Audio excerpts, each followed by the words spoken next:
சசிகலாவுக்கு சங்கு ஊதியது யார் என்று பார்த்தீர்கள் என்றால் எல்லாம் சொந்த செலவில் வைத்து கொண்ட வேலைதான் இது. ஆம், தனக்குத்தானே சங்கு ஊதி கொண்டார் சசிகலா.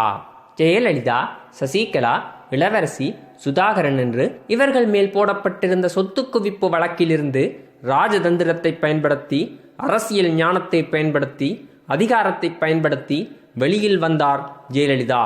தான் மட்டும் வெளியில் வராமல் அனைவரையுமே பாதுகாப்பாக வெளியில் கூட்டி வந்தார் ஜெயலலிதா.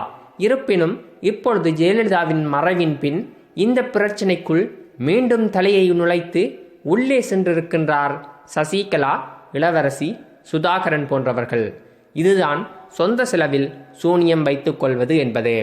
ஆம், சசிகலா அவர்கள் நினைத்திருந்தால் ஓ பன்னீர்செல்வம் அவர்களை முன்னால் வைத்து காய் நகர்த்தி அவர்கள் மூலமாக தான் அரசியலில் நினைத்ததை சாதித்திருக்கலாம். இருப்பினும் உட்கட்சி பூசல் காரணமாகவும் உள்ளே இருக்கும் ஒரு சில பிரச்சனைகள் காரணமாகவும் ஓ பன்னீர்செல்வத்தை விலக்கி அதன் மூலமாக நாற்காலிக்கு ஆசைப்பட்ட சசிகலா அவர்கள் இப்பொழுது தன் காலிலேயே நிற்க முடியாமல் அவதிப்பட்டு கொண்டிருக்கின்றார்.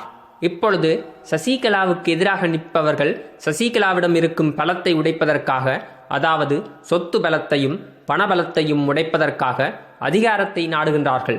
அந்த அதிகாரத்தினூடாக நீதிமன்றம் சென்று மீண்டும் சசிகலாவுக்கு எதிராக வழக்கை தொடர்ந்து சசிகலாவுக்கு எதிரான அரசியல் தாக்குதலை ஆரம்பித்து விட்டார்கள். இந்த அரசியல் தாக்குதலில் இருந்து சசிகலா அவர்கள் செல்வி ஜெயலலிதா அவர்கள் வெளியில் வந்ததைப் போன்று வெளியில் வந்தால்தான் அடுத்ததாக அரசியலில் தலை நுழைக்க முடியும். இது எவ்வாறு நடக்கும் என்பதை பொறுத்திருந்து பார்ப்போம். இது போன்ற சூடான அரசியல் செய்திகளை உடனுக்குடன் பார்த்தும் கேட்டும் தெரிந்தும் மகள எங்கள் சேனலை சப்ஸ்கிரைப் செய்யவும். நன்றி, வணக்கம்.